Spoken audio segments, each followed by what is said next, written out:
विधवा बहू का फैसला। महक की शादी रोहन से होती है। रोहन माँ बाप का इकलौता बेटा होता है, लेकिन फिर किसी कारण से रोहन की मौत हो जाती है। बेटा महक, तेरे आगे इतनी बड़ी जिंदगी है, फिर बच्चों की भी जिम्मेदारी। तू कोई काम कर ले।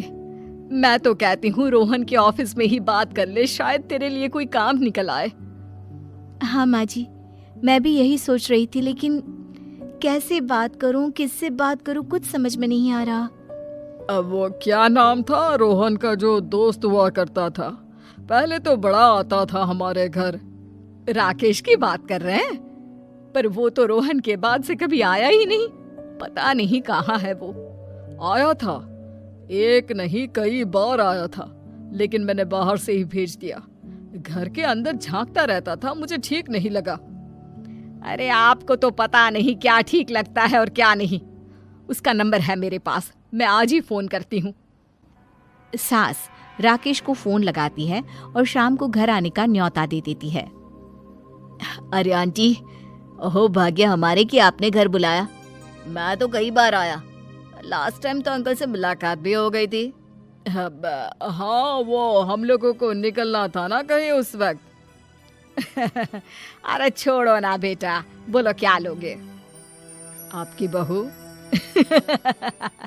क्या बकवास कर रहे हो राकेश? अरे मेरा मतलब ये है कि आपकी बहू कहाँ है? भाभी जी के हाथ की चाय की बस एक प्याली मिल जाती तो।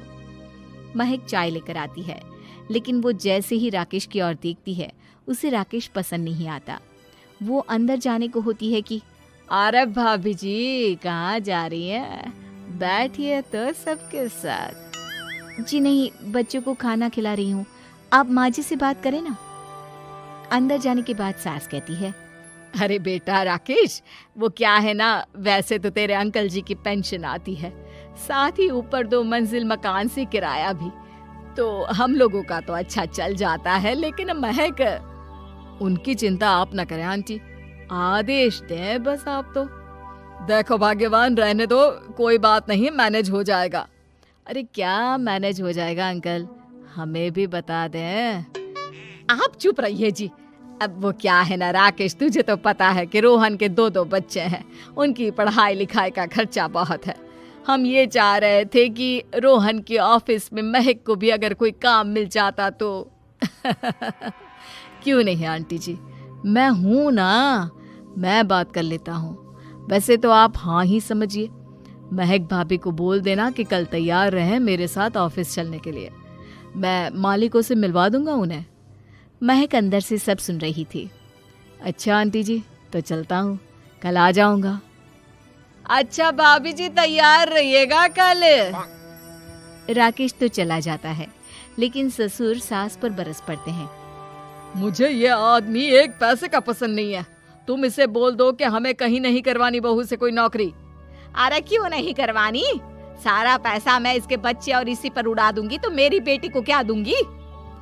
जरूरत क्या है तुम्हारी बेटी को तुम्हारे पैसे की? अरे वो तो पहले ही बड़े पैसे वाले घर की बहू है। अपनी बहू की सोचो जो अब तुम्हारी बेटी जैसी है। बच्चे रोहन की आखिरी निशानी है। अरे अपना भाषण अपने पास रखो। सारा दिन घर पर बैठी रोटियां तोड़ेगी, तो काम करे ना कुछ बाहर जाकर। बहू सब सुन रही होती है। वो अगली सुबह बिना मन के तैयार तो हो जाती है, लेकिन जैसे ही राकेश आता है, क्या बात है भाभी जी, रेडी हैं? तो फिर चले डेट पर, मतलब इंटरव्यू पर। महक सामने आती है कि सामने ससुर जी खड़े होते हैं। हाँ महक बेटा, आओ चलते हैं, मैं भी चल रहा हूँ। ससुर को तैयार देखकर राकेश का चेहरा बन जाता है।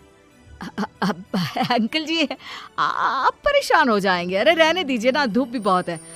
वैसे भी स्कूटर में तो 2 लोग ही बैठ सकते हैं ना। तो तुम चलो, मैं बहू के साथ अपनी कार से आ जाता हूँ। महक ससुर जी को देखकर खुश हो जाती है, उसे शांति हो जाती है। वो लोग रोहन के ऑफिस जाते हैं, जहाँ बॉस कहते हैं, नमस्ते अंकल। नमस्ते महक, कैसे हैं आप लोग? रोहन का सुनकर बहुत दुख हुआ अंकल। वैसे कैसे आना हुआ? बेटा, क्या हमारी बहू के लिए तुम्हारी ऑफिस में कोई काम मिल सकता है? हमने राकेश से इसी सिलसिले में तुमसे बात करने को कहा था। उसी के कहने पर हम दोनों तुमसे मिलने आए हैं। राकेश ने तो कोई बात नहीं की, ऊपर से उसने तो आज की छुट्टी ले रखी है, ऑफिस भी नहीं आया, बोल रहा था जरूरी काम से जाना है। महक और ससुर एक दूसरे को देखने लगते हैं। वैसे महक क्या किया है आपने? I mean, इंग्लिश कैसी है आपकी? महक बॉस से अपनी पढ़ाई लिखाई और क्वालिफिकेशन के बारे में सब कुछ बताती है। ग्रेट, आपके लिए काम तो है लेकिन ऑफिस में नहीं। सर मेरे बच्चे छोटे हैं, मैं फील्ड में काम नहीं कर सकती हूँ। मतलब वो काम घर से करना है, घर से रहकर बच्चे भी देखें और घर भी देखें, लेकिन हाँ काम जरूर से करें। वो काम डाटा एंट्री का है, तो जब भी वक्त मिले काम करें, और इसके हम आपको अच्छे पैसे भी देंगे। महक बॉस की बात सुनकर खुश हो जाती है, उन्हें थैंक्स बोलकर घर आ जाती है। किसके साथ भेज रही थी तुम महक को? अरे वो कमीना, उसने तो ऑफिस से छुट्टी ले रखी थी, बात भी नहीं की थी उसने बॉस से बहू के काम के लिए। वो तो अच्छा हुआ कि मैं साथ में चला गया। हाँ ठीक है, नौकरी मिल गई ना, इतना ही काफी है। समय बीतता है और एक दिन फिर दरवाजे पर दस्तक होती है। घर पर कोई नहीं था। महक दरवाजा खोलती है, देखती है तो सामने है राकेश। नमस्ते भाभी जी। नमस्ते, घर पर कोई नहीं है, आप कल आइएगा। अरे कैसी बात कर रही हैं भाभी जी, हम तो आपकी मदद के लिए आए हैं। वो क्या है ना, अंकल जी का फोन आया था कि आपको किसी मदद की जरूरत है।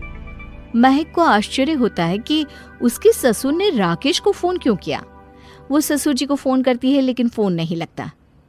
नहीं, हम लोगों को किसी भी चीज की जरूरत नहीं है, आप जा सकते हैं। अच्छा, एक कप चाय तो पिला दीजिए। महक चाय लेकर आती है। चाय पीने के बाद, रोहन मेरा बहुत अच्छा दोस्त था, उसने मुझसे कहा था कि वो रहे ना रहे उसके घर वालों का, खास करके आपका ख्याल मुझे ही रखना है, तो मैं कल फिर आऊंगा भाभी जी। नहीं, माता पिताजी है नहीं, वो 4-5 दिन बाद आएंगे, आप उन लोगों के आने के बाद ही आइएगा। मुझे ये सब ठीक नहीं लगता। अरे छोड़िए ना भाभी जी, लोगों का तो काम है कहना। मेरा मतलब है वो तो बोलते ही रहेंगे। आता हूँ मैं कल। महक को अब गुस्सा आ जाता है। हमेशा शांत और मधुर बोलने वाली महक पहली बार जिंदगी में फैसला लेती है, और फैसला होता है राकेश को सबक सिखाने का। बड़े बेशर्म हैं आप, किसने कहा आपको कि आप आए? अरे भैया, साफ साफ बोला ना कि नहीं जरूरत है किसी की मदद की, मैं अकेले सक्षम हूँ अपना घर संभालने के लिए। आज आखिरी बार बोल रही हूँ, इस घर की तरफ आंख उठाकर भी देखा ना तो देख लेना, वरना पुलिस के हवाले कर दूंगी। निकलो यहाँ से, या धक्के मार कर निकालूं।